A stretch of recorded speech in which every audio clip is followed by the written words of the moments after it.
And we are live. Welcome everyone to our third webinar of this music business series. And actually our fifth webinar, third, fifth, sixth, seventh webinar of the webinar series.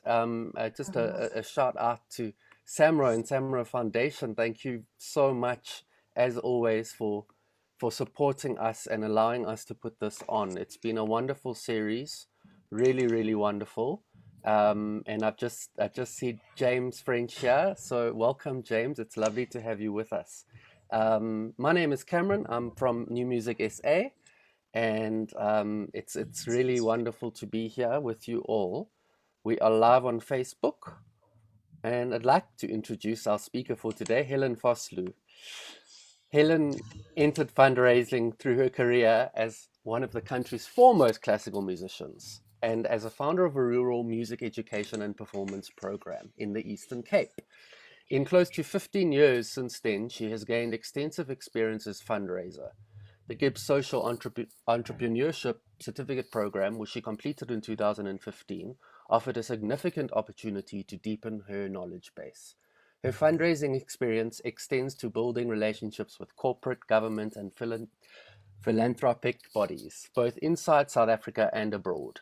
Fundraising gives her an opportunity to link people's innate desire to do good with a cause close to their hearts.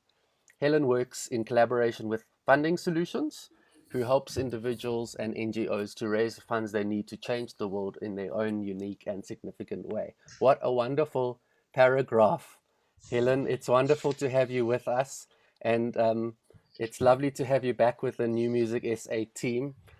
For those who don't know, we've been working with Helen for some months, actually a year, I think now. And it's just been wonderful. I've known Helen for a long time, and it's strange but good to be here in this setting. So Helen, I'll hand it over to you. Oh, thank you, Cameron, and thank you to New Music SA for the opportunity to be here with you today. Why am I unable to? There we go. Thank you to the donors that makes not only today but the digital Indaba possible. Thank you to the Rupert Music Foundation, to Samra Foundation, the National Arts Council, Nedbank Affinity Arts and Culture Trust. It's thanks to you that we are all here together. Before we start talking about taking the fear out of fundraising, I would like to ask if you can share your questions into the chat. Cameron will also share them to me if I'm not quick enough to notice them. I would like that by the time we wrap up our time together, I would like to know that I've answered all the questions that you may have. And I will make time within our time together within the workshop to address questions. So just if you can share your questions, I would love that. So taking the fear out of fundraising, can I ask you to think by yourself and pop it in the chat also that if I think of the word, when I think of the word fundraising, I think of and I feel. So typical ones would be, I think of swimming lengths at my daughter's school on a too early spring morning when it's too cold to be outside, let alone in an unheated pool. And I feel embarrassed to be in my cozy with all the other kids and parents. Or I think of baking cupcakes and I feel embarrassed that they are not so nice looking and a bit scared that they won't sell nice. Can I ask you to just pop some of these things? When you think of the word fundraising, I think of and I feel. I may stop sharing at times just to see the chat.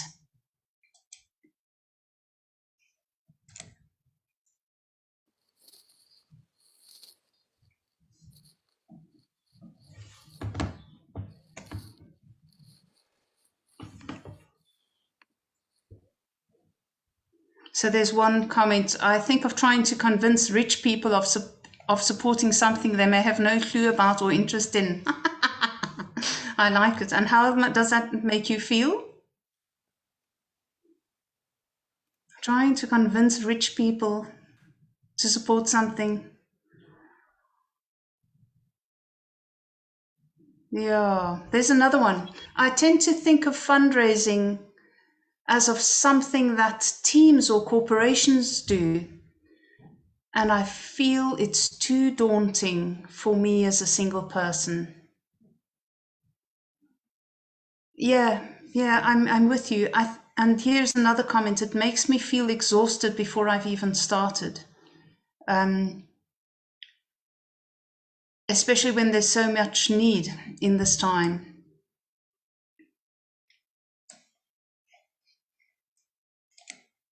Thank you. I'll get back to the notes in a minute. Your comments are what we feel. And can I tell you that in some ways the feeling doesn't go away. You will hear today in our time together that for me personally, I have many links of my first career as a performing flutist and my current career as a fundraiser and as a fundraising coach. That thing of building a relationship with a donor, that thing of standing on a stage, that thing of presenting the work that we do and eloquently saying it in a way that I hope that the donor will understand it. Just to get back to Ignacio's comment of saying it's too, what was the word? Something they may have no clue or interest about. So there is a daunting element, and I want to encourage us to hold that between us and to hold it with a kindness. And I think sometimes, you know, how we are taught that when we perform, if there's not an edge to the performance, then we are not quite transcending and reaching the audience anyway. So I would like you to hold gently onto all your feelings of overwhelmedness or dauntingness as we think of the feelings that it evokes. I see there's another comment of saying the unnecessary application processes.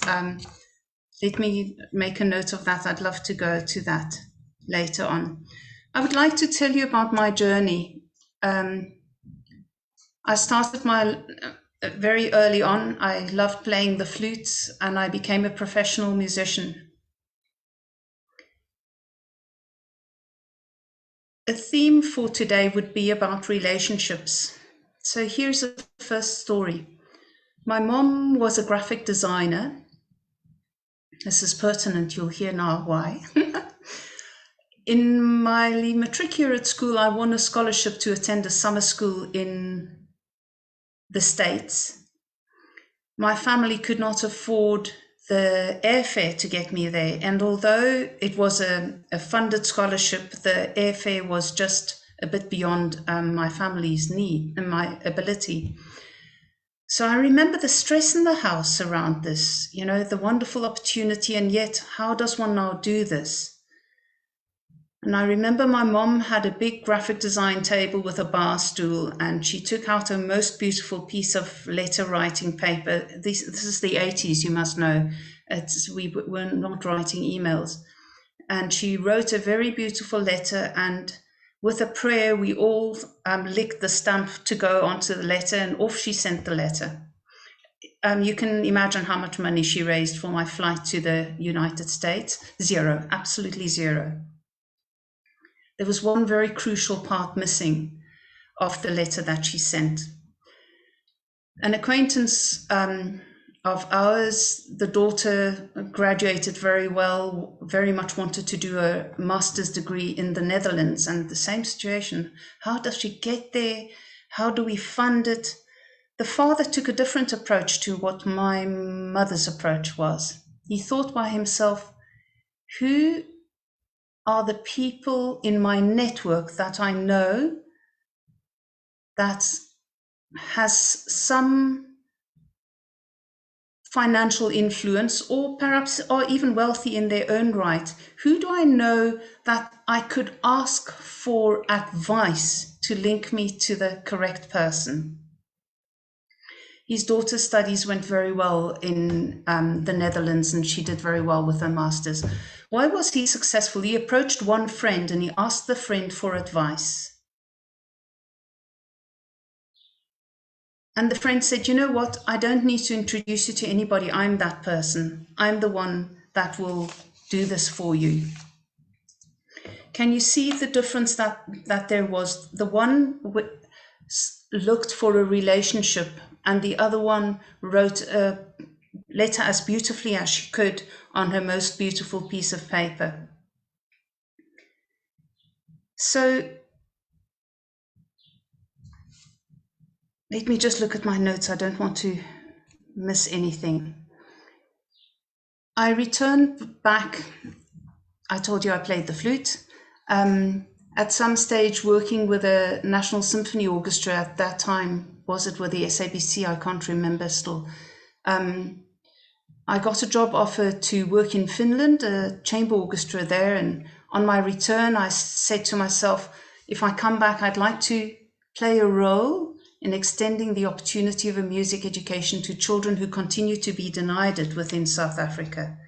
And so on my return, I started a music school in the village of Hamburg in the Eastern Cape. The community already had seen and were transformed by the power of the arts through the work of Keiskamma Arts Project.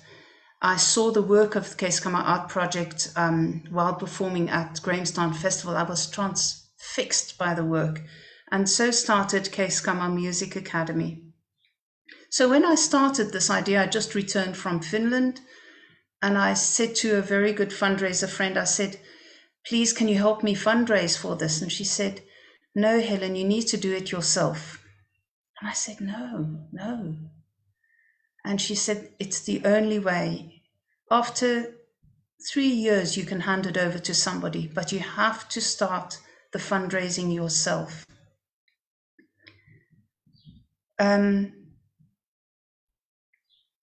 I did it. I managed. She helped me. I had other wonderful friends who held my hand, and the most amazing donors who saw through my inability to speak eloquently, quickly, beautifully about the benefit of music education for rural children. Donors who saw the benefit that the Academy brought. When I handed over the leadership of the Academy about 7 years ago, throughout the changes of leadership, the majority of donors that started with the Academy and stayed with the Academy through that first 10 years that I was with the Academy have remained with the Academy. It's thanks to the relationships that we built with those donors that the donors stayed on board, even with the change of leadership.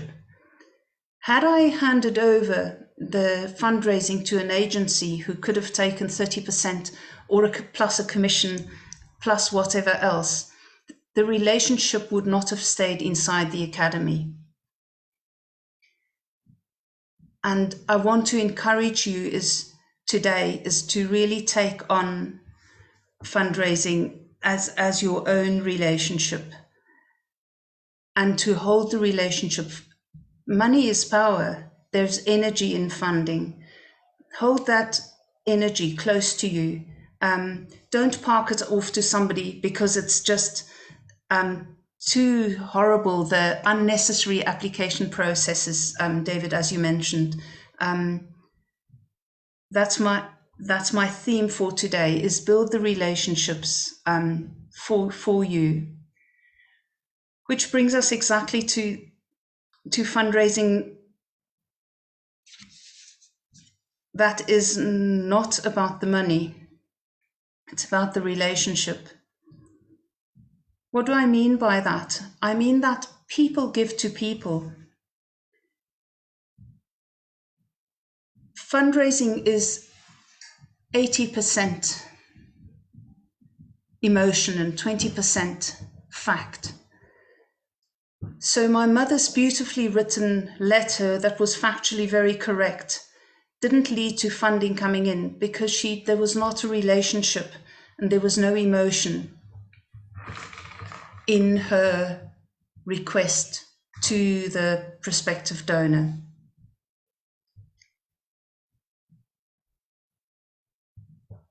Sometimes we start with a relationship with a donor or a prospective donor, and it takes us 2, 3, 4 years of nurturing the relationship before it results in funding coming in.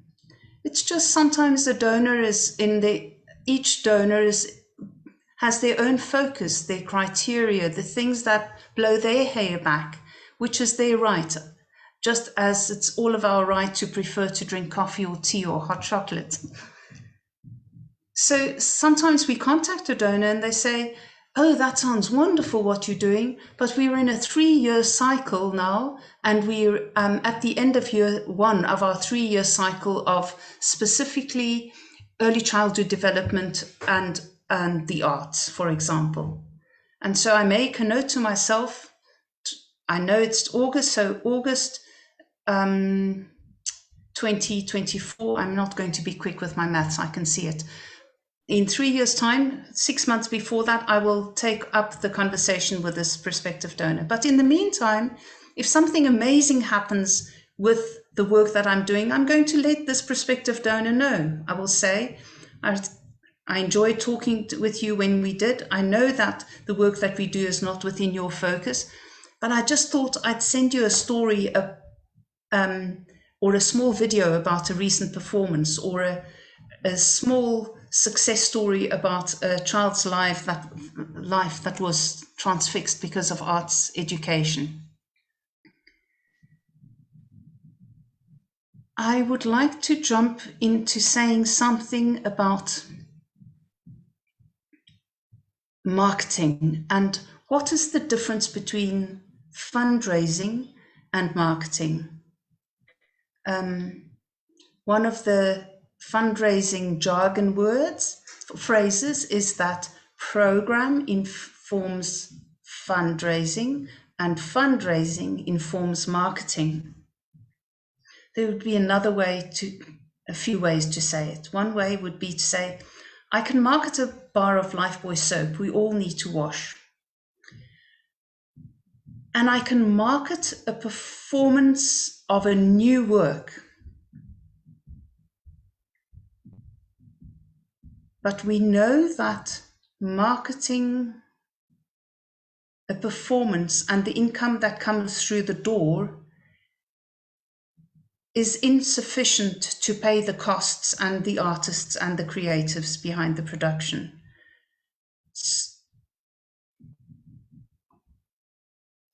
So, where does marketing sit and where does fundraising sit? As a fundraiser, I would say that fundraising is essential, marketing isn't. I see it a bit as two circles that intersect with each other, the one being fundraising and the other circle being marketing. And sometimes they intersect quite a bit, and sometimes they intersect less. But there is a space between fundraising and between marketing, definitely, that there is a place where the two intersect. You may say to me, yes, Helen, but if you work in the pop genre, surely, marketing plays a very different role and it works. Sure. And in that case, then the donor funding becomes also sponsorship money, where there's a quid pro quo. And it's similar to fundraising, but sponsorship funding is yet another form of funding. I think one of the images we use at Funding Solutions is to say that marketing is a bit like doing the barn dance.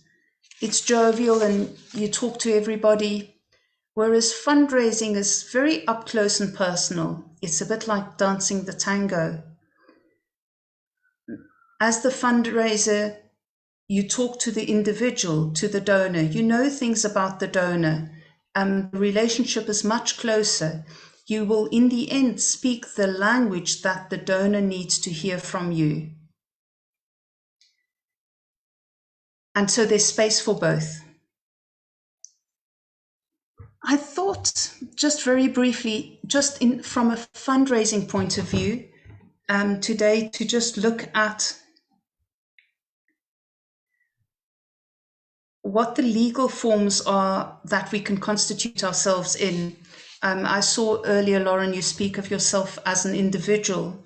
That's one way to fundraise. To the individual artist, the individual composer, to fundraise for a production, for a new album, to buy equipment, to buy a new flute, or another instrument. It doesn't just have to be a flute. So yes, as an individual, we can fundraise. Not every donor gives to an individual. And that's important, that from the beginning, when we go out looking for donor funding, that we look what type of entities does this donor support. Other ways of constituting ourselves would be as a group. We call it a voluntary association. It's not quite a non-profit company. It is the lowest level of accountability in many ways, but it's a grouping, a legal grouping as a voluntary association. Or maybe you can actually form an NGO or present yourself as a PTY limited, or maybe you can present yourself as a hybrid, something between an NGO and a PTY limited. In terms of legal forms, just to clarify that, sometimes an NGO would constitute themselves as an NGO.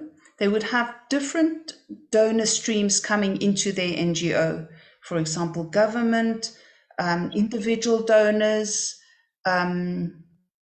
trusts and foundation, international donors, lotteries, and then one more stream could be from their own PTY limited. Some arts organizations in the country have been very successful in creating that model, that the PTY actually becomes an income stream into the NGO itself.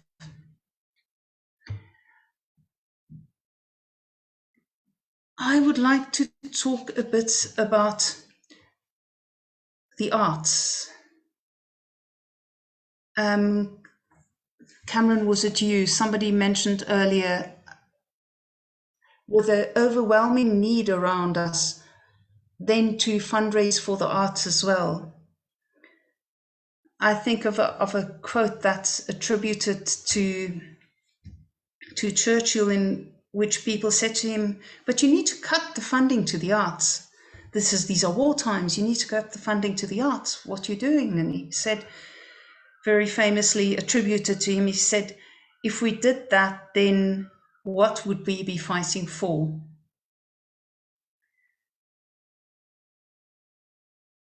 Because fundraising is hard, I want to encourage you. I want to tell all of you here today, all the creatives, all the artists, all the musicians, all the composers, we need you. Our children need you. I know it's a dark time with the theatres. I know, how can we have online concerts? But it's the arts that give us hope. It's the arts that create a memory for us. At the end of a dark time, a century later, to help us remember the time and the strength that humanity had in coming through a time. What is it about going to a concert, even a live streaming concert, the excitement of just attending something?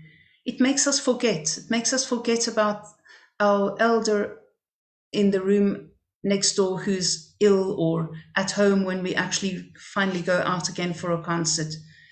It makes us imagine another reality going to a concert. It gives us hope, doesn't it? It gives us a perspective. It gives us a distance. We come back after our exposure to the art with renewed hope for the mundane, for the dishes, for the washing. The art heals us. It gives us as an audience a respite. And for you as the creative, it also gives a respite, doesn't it?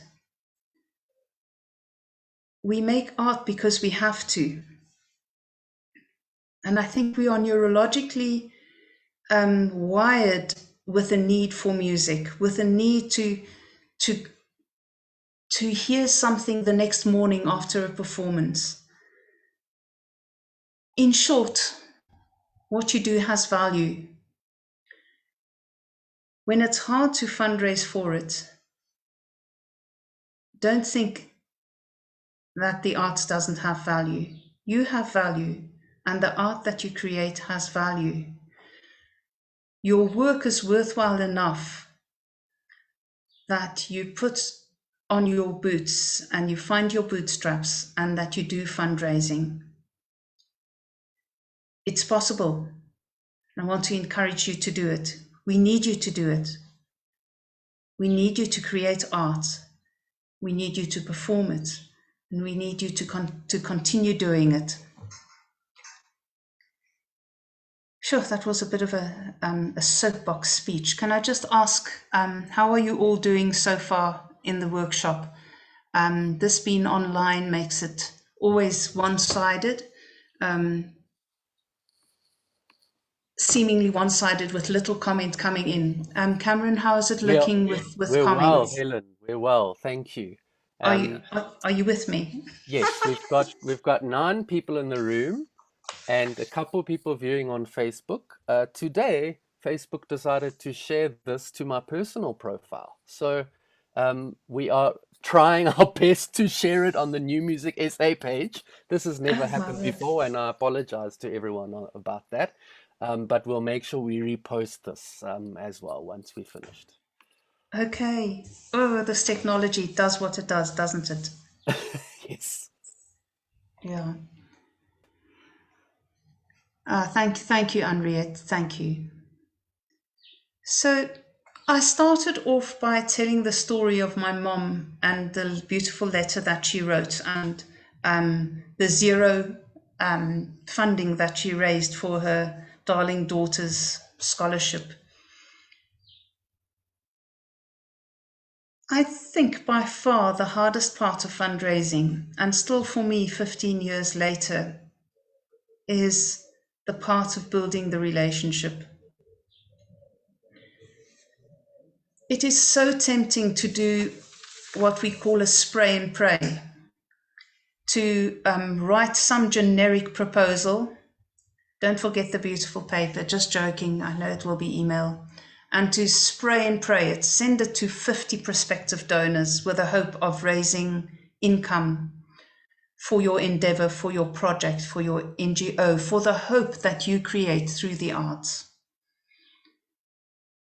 Our experience at Funding Solutions show us it doesn't work.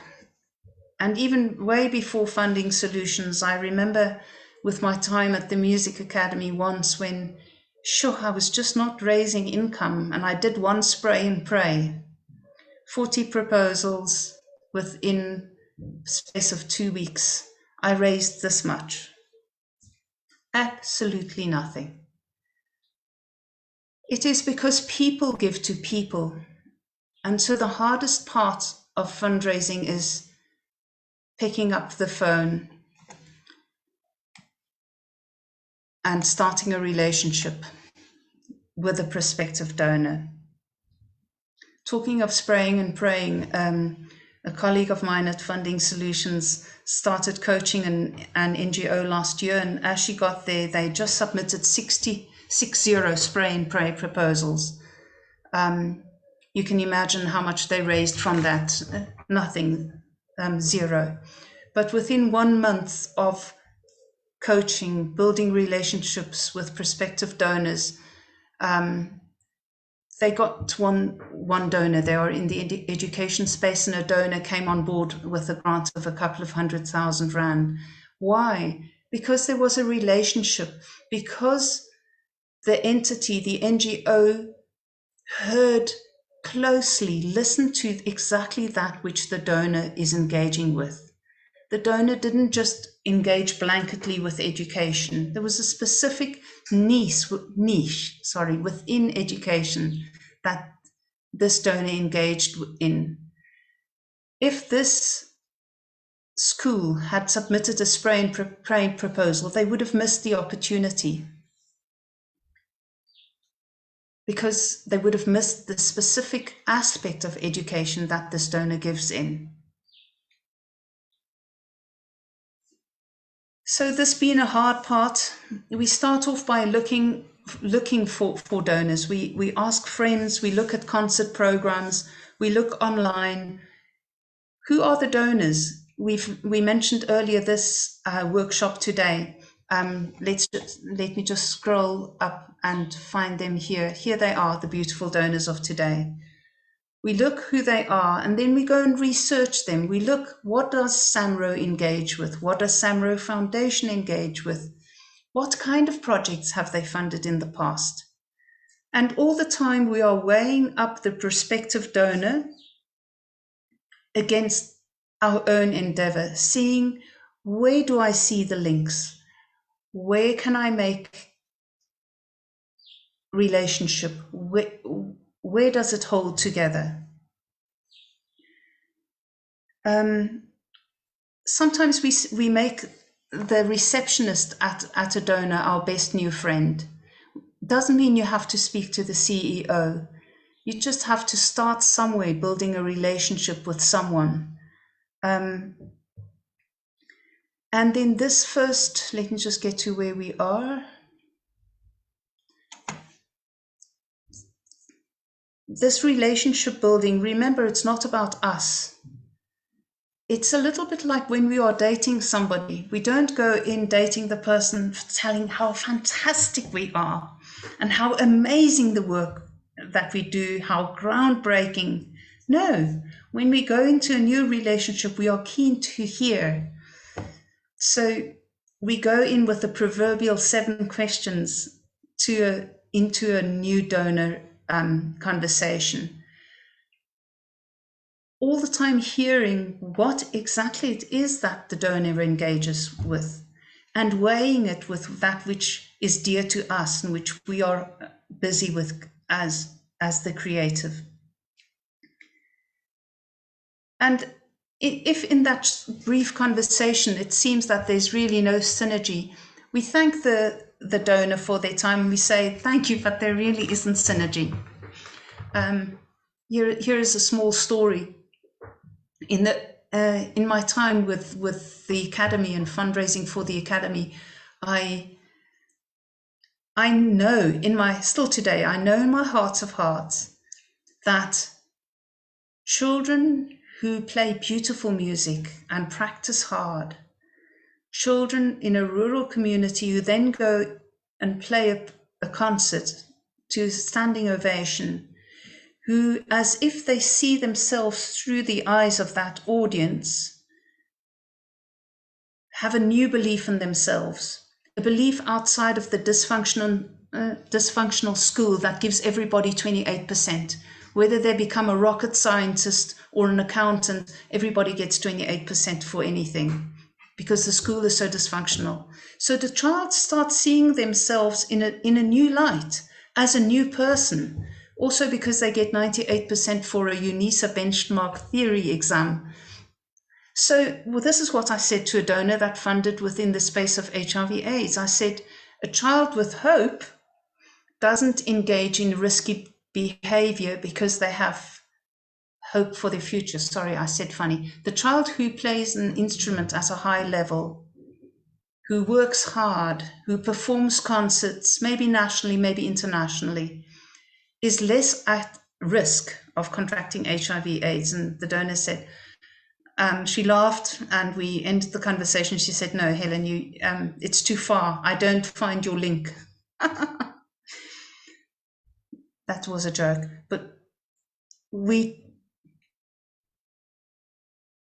do have the conversation to get an idea of that which the donor is busy with.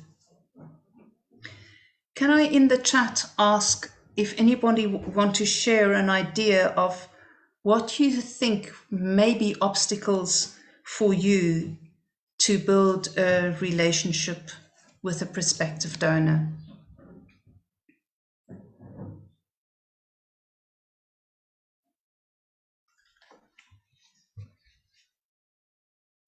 I can tell you that still today it's scary for me.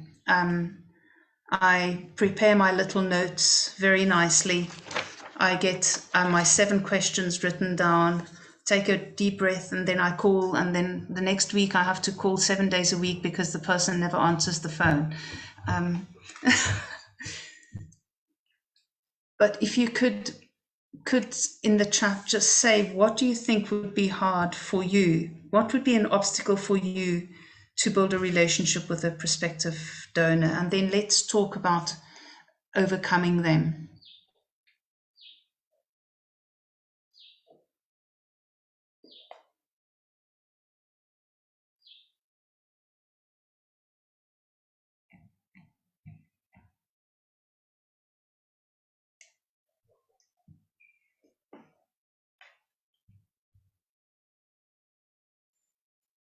I think an obstacle that, if I recall my own fundraising for albums or concert tours that I did with Trio Hemine, is I at times struggled, and still today struggle, with confidence. Why would somebody want to fund this? Why would they want to do this? Don't know if that may relate to you, and how do I get along with that? I get along by finding my bootstraps again, by remembering that it's the arts that hold us together,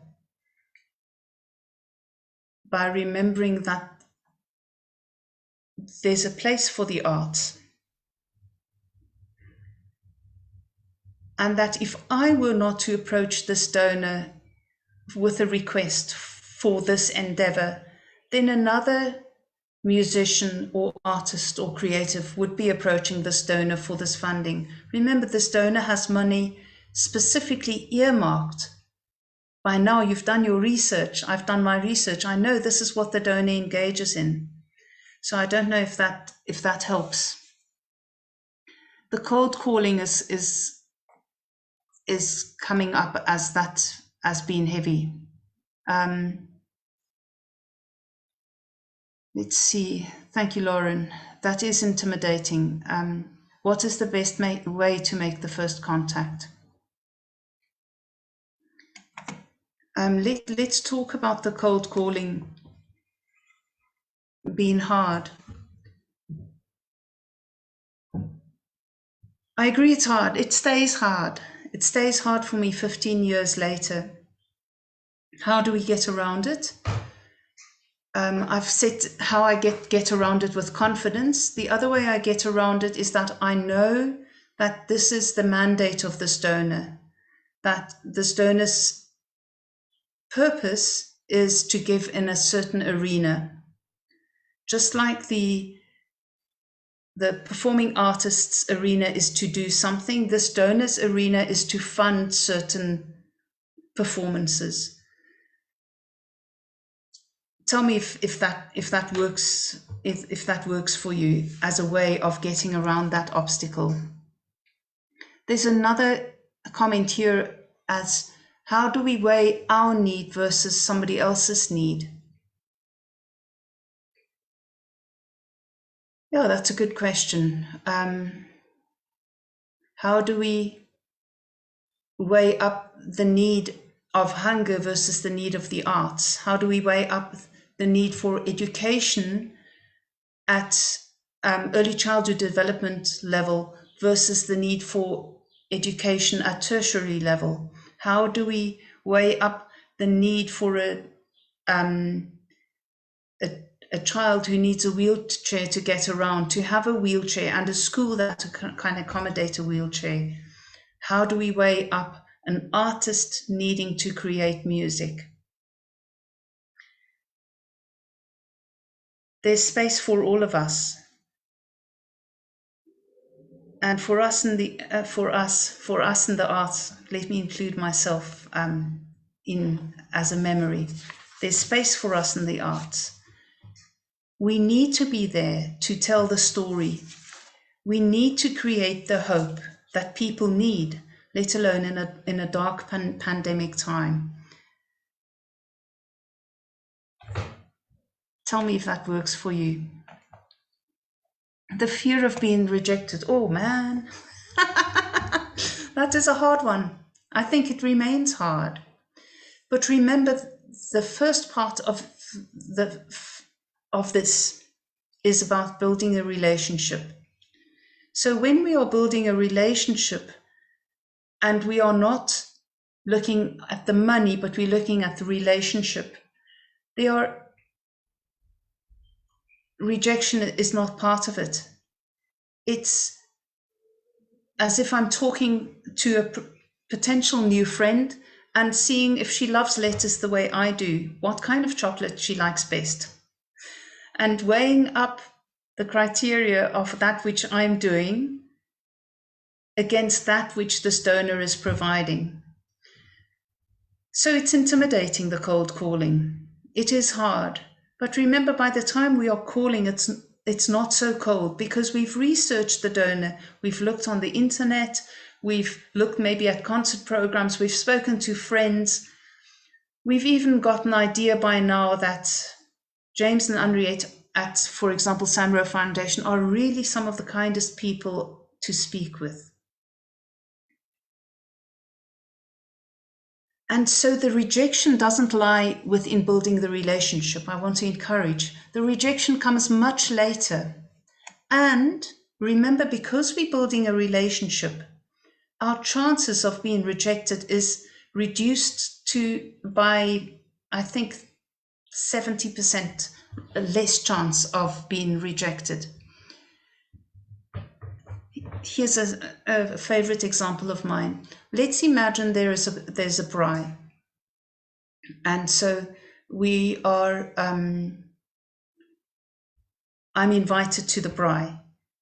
And so I don't build the relationship before. I don't realize this is an observant Muslim family, and I just take chops. But it's not halal. It's not working, no.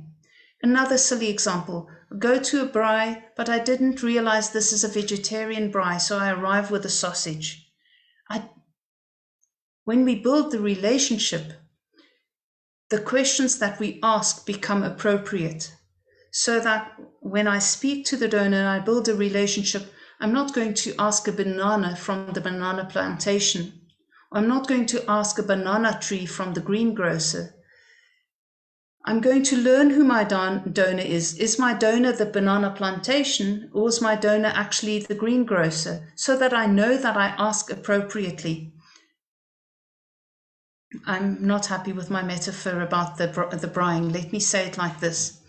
If I'm having a braai and I'm inviting somebody, and she's recently a single parent, tough times. She asks, can I bring something? I'm not going to ask her to bring the sheep on the spit. I would say, it will be fantastic if you bring a Coke. Thank you. If the vegetarian whom I'm inviting to the braai is saying, can I bring something? I said, it will be wonderful if you bring a salad. And by the way, we will have vegetarian braai things as well.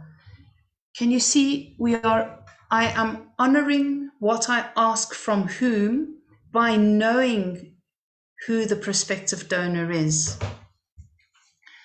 Just give me a minute to read a few of the questions that I've missed.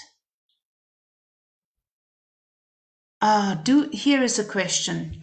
Do we have anything in common? The person on the other side of the PC or on the other side of the phone and I. And how do we start a conversation? And are they going to be interested? Sure, no, I hear you. I hear you. You know what we have in common? We have in common the need to be good, to do good. We are all wired with the need to do good and to be good. The role of the fundraiser,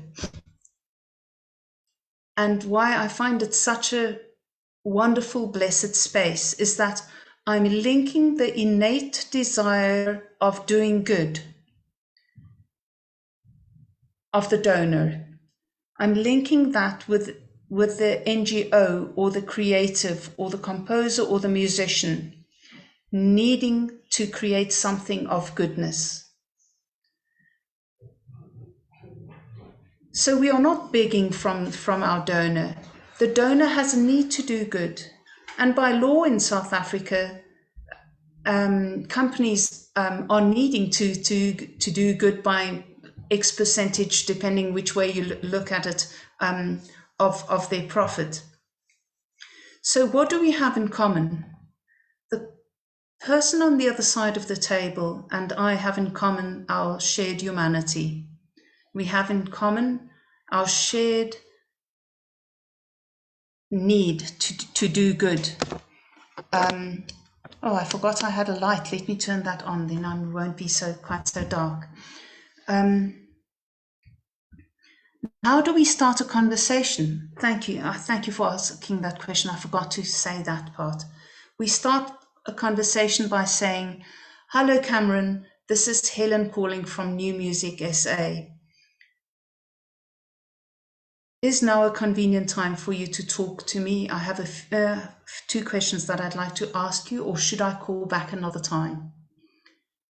You will notice that I asked Cameron's permission if now is a good time, and I gave him a choice to say now or another time.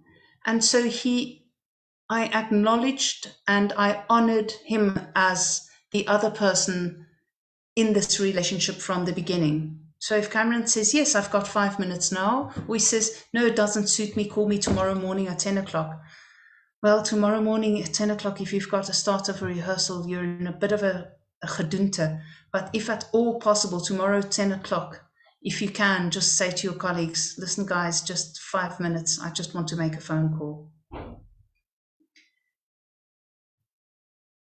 So how do we start a conversation? I've given you one example, as if we ask permission, "Is this a good time?" And we prepare, like we prepare our scales. It's that discipline of fundraising that I think is one of the many aspects that remind me of my life as a flute player.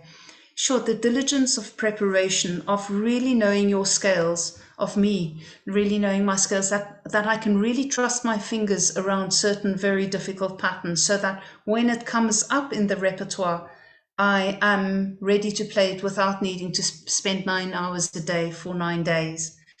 So thinking of good questions to ask the prospective donor could be things, let me think. Do you fund only in the big cities, or do you also fund for performances outside of the big cities?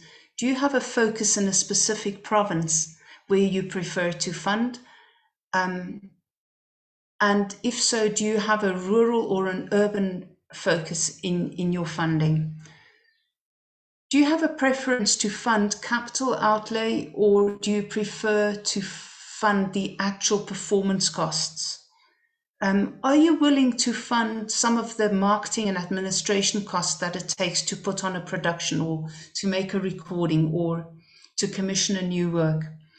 I hope it gives you an idea of how do we start a conversation. To break that comment down, lastly, and are they going to be interested?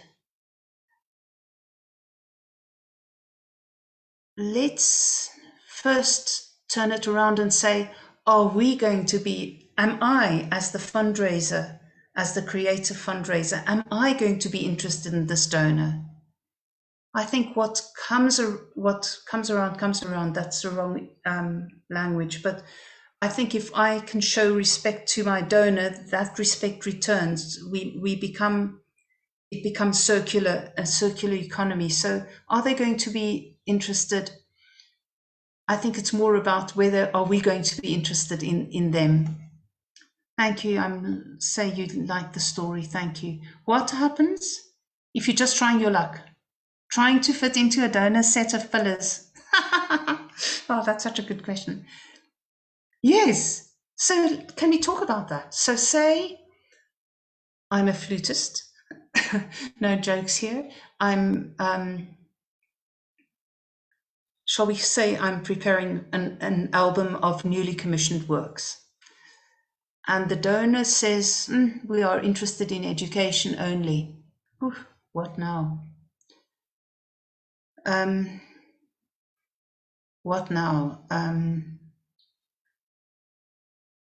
I can go home and contemplate. So Helen, it's a recording of newly commissioned works. Yes.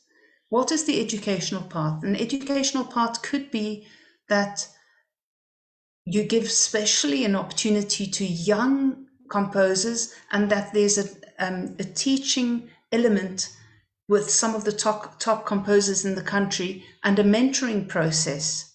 So that could lead into the whole of the album. And yes, that way you may be able to access funding from this specific donor. So we do not squiff our work to suit a donor, and we need to be careful about that. The tail of the dog doesn't wag the dog. So if I'm a flutist, just to continue with my scenario of recording an album of newly commissioned work, I'm not going to become a feeding program because there are 3 donors standing in a line wanting to fund that. I could refer them maybe to friends who work in the area of nutritional support. But for myself, I may actually ask the donor if they know anybody else in the donor world who has an interest in supporting artists, in supporting creation of new work, in creation of a legacy for our children's children in 100 years' time to remember the time of COVID. I hope that's of help. There's a question, is it worth trying if you're not sure? No. It takes time to go back to a very early comment of the seemingly unnecessary onerous process of filling out a donor application form. So we're not just trying our luck if we're not sure. We don't want to waste our time filling out onerous forms if we are not sure that funding could be coming forth.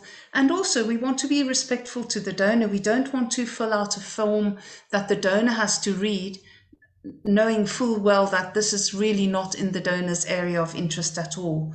I think that would not be respectful. Let's just, somebody says, just start talking.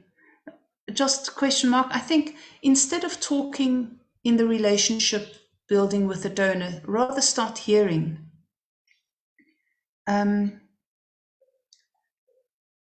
Here is Helen. Why do you say 7 questions? Is there significance to the number? Yes, there is. I think 11 questions would be much better, and 13 even best. It is because I start with one question, and then the donor answers it in a way that completely goes away from my scripted questions. And because I feel a bit nervous with this phone call already, and maybe my bandwidth is not as fast to quickly think of good things to ask and to continue imagining synergy, I have questions to help me think and to stay in the conversation. Remember, I want the donor to talk about him or herself, about the work that they as a funder do. And I'm able to do that by asking the donor questions. Let me just see if I think I've answered all the questions. Cameron, can you just comment on how it's looking? Am I answering the questions as they come up?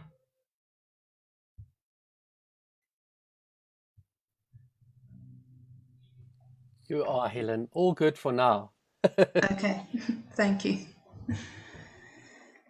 Okay, so we are together for a little bit today, for an hour and a half, and I see I've reached 1 hour now, and I wanted to touch base on what does it mean to write a proposal, but that's really a full day workshop. So I think just very briefly putting pen to paper, we may think that it starts with us writing a beautiful introduction. It doesn't. Putting pen to paper, writing a proposal in exactly, by the way, the format that the donor wants it, starts with us knowing what the budget is that we're asking. The intervention or the endeavor, the performance, the creation that we're asking, and what the budget is. So the first step of proposal writing or putting a pen to paper starts with knowing the budget. And remember, this is not a spray and pray proposal. We're asking this donor as exactly as we can for exactly that which they are able to give. If this donor is willing to give ham and cheese sandwiches, we're going to ask ham and cheese sandwiches. The rest of the things around our endeavor, we know we would need to ask from another donor. So starting with a budget, knowing what it will cost us, the next part that we write is the problem statement. The problem statement is different for every aspect of the work that we do, that we ask a donor. Here is an example. If I'm approaching a donor for teaching costs for young children, music tuition costs, the problem statement starts around there. It starts with, these are children coming from no-fee schools, rural area. Their parents are unable to afford the cost of weekly lessons. My problem statement is the socio-economic background of the area. If I'm asking to build a building, the problem statement becomes something else, doesn't it? The problem statement becomes,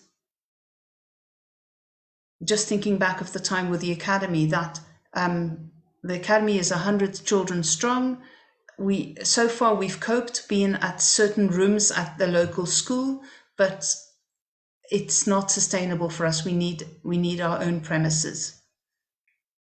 Can you see how the problem statement would vary from that which the donor is willing in terms of the budget that you're asking the donor? The next part of the proposal writing is that you're writing the solution to your problem. And again, it's customized to what the problem statement was. Only once you've written these do you go to write, okay, so this was the budget, this is what we need, this is what we're asking from this donor. Remember, not always if I need 100 Rand, will I ask the donor for 100 Rand.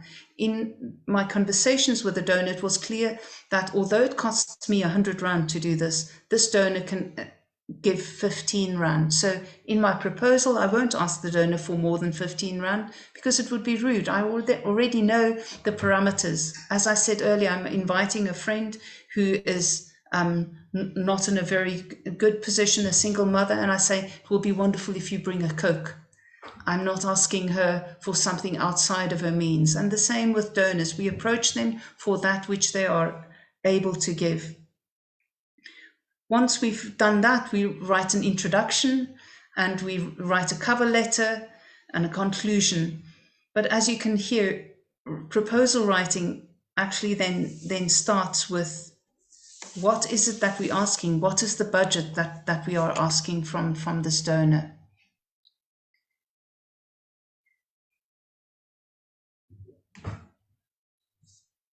I thought of including something about the two energies of Maybe because I found them difficult. I wouldn't want to acknowledge it, but I found it difficult. Of creating beautiful art, of performing beautiful music, and the creative fundraising, as I'd like to call it. Remember, I spoke earlier of when I started the academy and that I'd hoped somebody would have done the fundraising for me, and that my fundraising friend said, no, you will be doing this by yourself. Money is energy. The fundraiser holds a lot of power, and you want that power to sit as closely to your endeavor as possible. You do not want to outsource this. You do not want to give it to somebody else to handle. You don't want somebody to just take the pain away. Why? Because it's not going to be as successful. And two, you want to keep the energy very close to you. I think like music, I mentioned earlier that fundraising is actually, I think it's a very disciplined thing, but in a different way. It's one that involves administration and organization and time management. But I think it's a little bit just like making time to play your scales. It's not all fun doing fundraising, just like it's not all fun practicing difficult patterns in the third register of the flute and sounding nicely still. It's not all fun.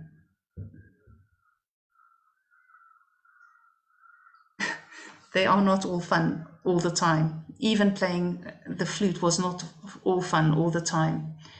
But the outcome of fundraising is so remarkable. The outcome of matching a donor's need to do good to a project or an endeavor that creates hope. I think it's much like the exhilaration I felt after a very big performance. That exhilaration of matching the donor's need and want to do good to that of creating something of legacy and of beauty and of value. I think we are getting to the end of the workshop from my side, and I'd love to invite you to share more questions in the chat if you have any, which I hope you do. Here's a question about how can artists use fundraising in their everyday work?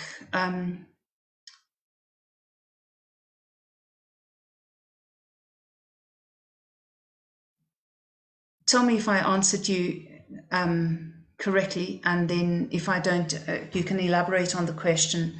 How can artists use fundraising in their everyday? It is about having a project, a conceived project that you are wanting to run,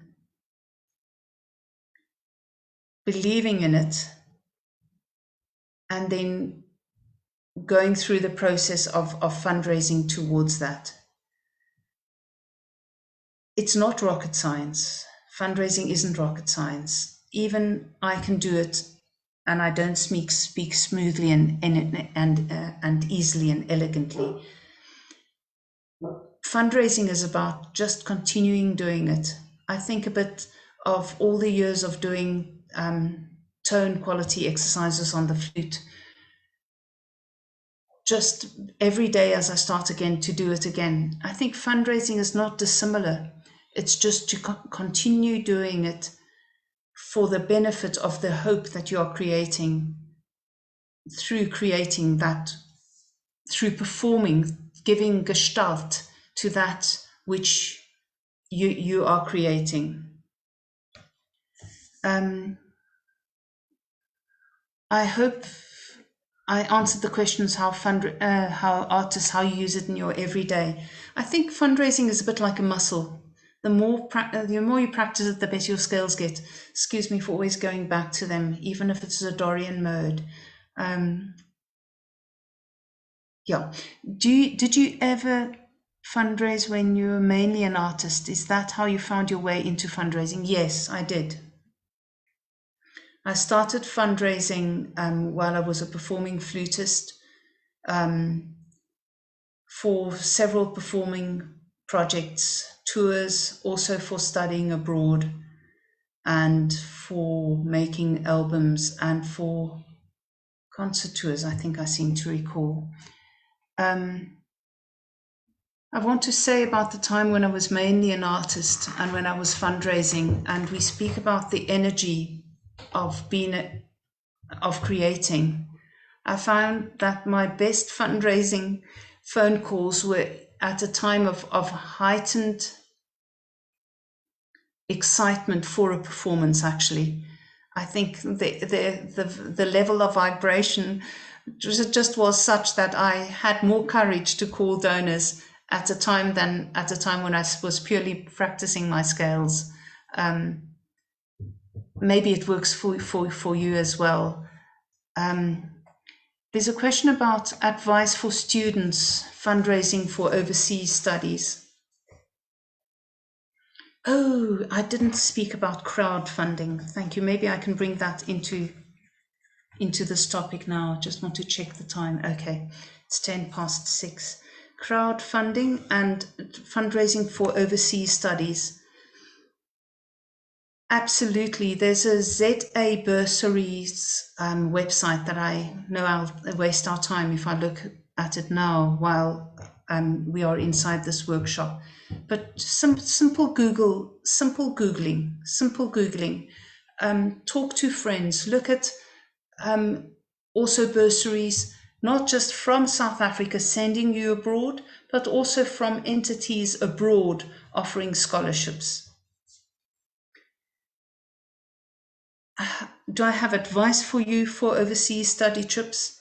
Is yes, have courage and start with the relationships that you know.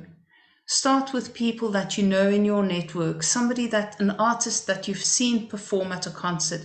Have the courage after the concert, go to him and say, I see in your CV that you studied abroad. Can you give me any tips on how to go about that? Would you mind if I gave you a ring tomorrow afternoon just to ask you more about this? Because by that time, there are 5 people behind you in the queue wanting to speak to the artist. You can hear I'm at a live concert venue and we are in the pandemic. Sorry for that image. That's not appropriate for now. If you want to tell if I answered you about Lauren, when I met you, how to fundraise for overseas studies, I would like to, in addition to that, speak about crowdfunding. It becomes one of the funding streams that we can approach together with all the other funding streams that I mentioned earlier, corporate or Trutson Foundation, the national lotteries, international aid organizations, etc. Individual donor funding could become part of crowdfunding. With crowdfunding, the idea is to thank and to thank and to thank your donors. You thank the person who gives 20 Rand, not a blanket. Thank you to everybody you funded. You specifically, dear Helen, thank you so much for giving 20 Rand for my procedure that I fundraised for. Thanks to you, I'm closer to achieving that. Thank you, Helen. I needed to buy a new cello. Thank you for the 100 Rand you gave. You made a real difference. Do you know, Helen, I'm now nearly 50% there. Can you see where we go with what I call, what's the hardest part of fundraising? It's the relationship.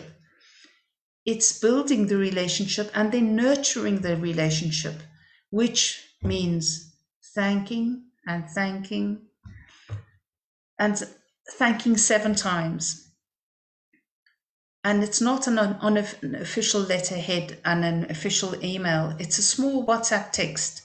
Sometimes it's a phone call. Sometimes it's a quick email to say, I thought of you this morning, and I just want to say thank you again for, and what it is. Or you share a small story, or you invite the donor out to a special performance, or you say, I'm having a special online performance just for a few guests, and because you've been with me and you made this possible, I'd love you to attend as well.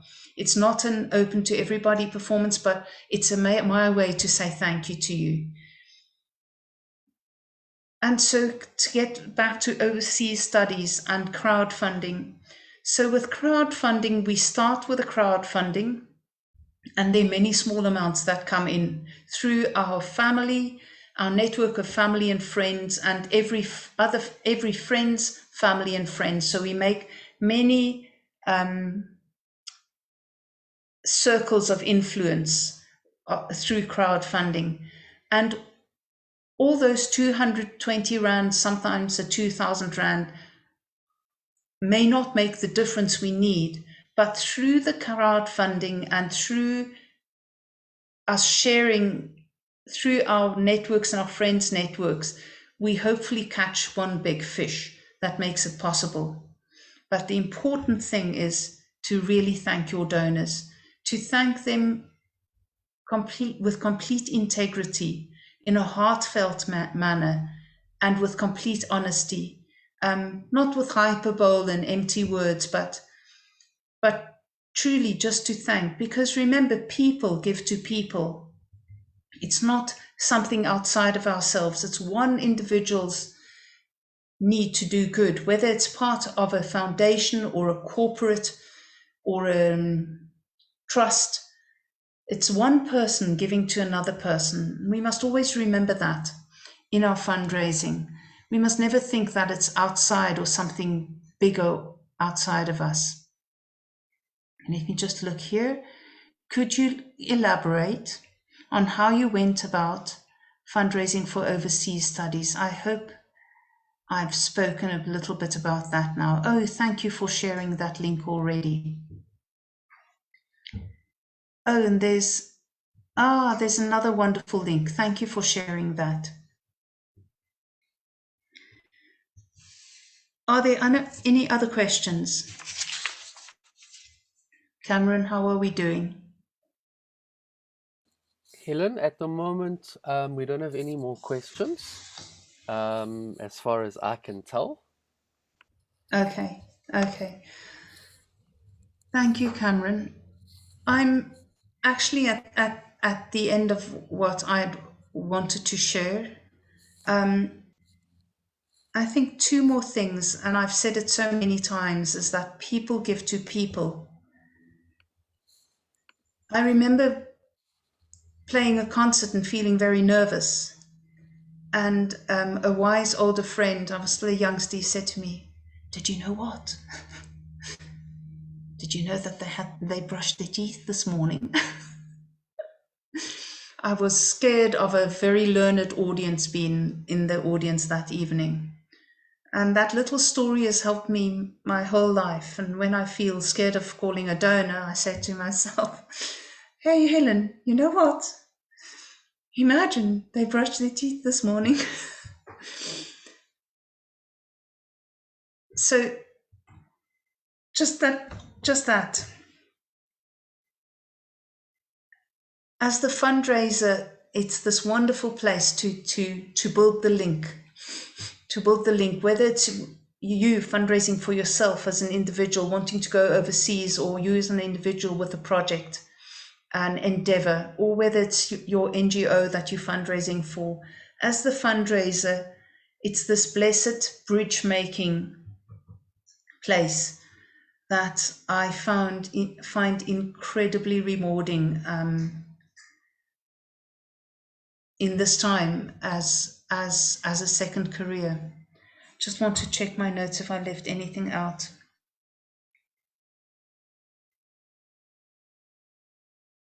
Oh, I think again, that feeling of connectedness with the donor. That if I think of an individual not knowing what a particular need could be, and then feeling good, and your role as the fundraiser of spreading the hope, of creating the hope through the arts on this side, creating a legacy, as I so frequently have said today, for our children's children, of a time like this. And then lastly, to end with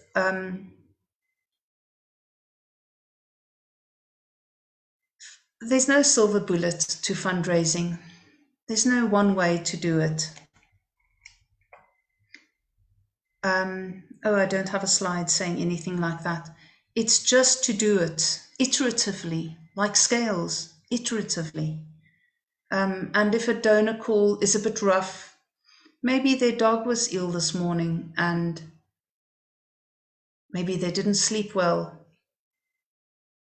Have a cup of tea, try another phone call. Sometimes the people that I coach through Funding Solutions, they call the same donor 6 days later, and the donor is nice. Whoo, they say, Helen, it really worked today. So why was it so awful the first time? Maybe it was just a difficult day for the donor behind their desk. I think of a wise friend who once said, I'm giving of the fruits of my tree. I'm not giving my tree. So in your calling a donor, the fruits of the tree, the questions, the hope that you are creating through your endeavor, you are giving that to the donor, but the tree remains beautifully intact and healthy for the phone call with the new donor. So I want to encourage you and to say, go do it. And to say, good luck. Find your bootstraps, do it. We need you. We need you, artists, to pursue your dream, whether it's to go and study abroad, whether it's to give gestalt to your new cross discipline work that you are creating, whether it's that you're making a CD recording, whether it's an online performance, whether it's a music education in this initiative. We need you. Do that. And to do that, do the fundraising. Yeah, I want to encourage you. Want to end off by, and to add, smile while you introduce yourself. They'll hear it in your voice. Oh, exactly, Henriette. And they'll hear the passion and the enthusiasm that you need to do this. Thank you, Henriette. You know this so well from your side of the table. Even if you feel nervous, smile. It changes your voice. We wish we always had someone like Henriette on the other side of the phone, because Don't we just? Yes. and it's not always the case, but Helen, I No. always remember you you saying just do it when I asked you about approaching specific people, and I just thought to myself, I likened it to, you know, when you haven't slept enough, or you've had a really late night, or you've worked or something, and you don't want to get up, but you can't think about it, because once you start thinking about it, if you're like me, you won't do it. No, then So I know on a night like that, I've just got to get up and rush and just yeah. gooi. Yes. Yes. Yes. Absolutely. But Absolutely. Yeah. what a wonderful yeah, encouraging webinar. It's been amazing to hear your story as an artist and a fundraiser in the same breath. Really wonderful to hear a heartfelt message to us artists in these times, from a really amazing fundraiser and musician. So thank you for that. It's Oh, been thank you. wonderful.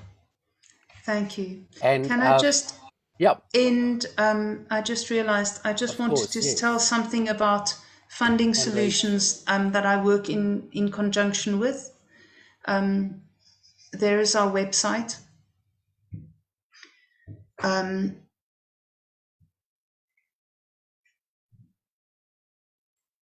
we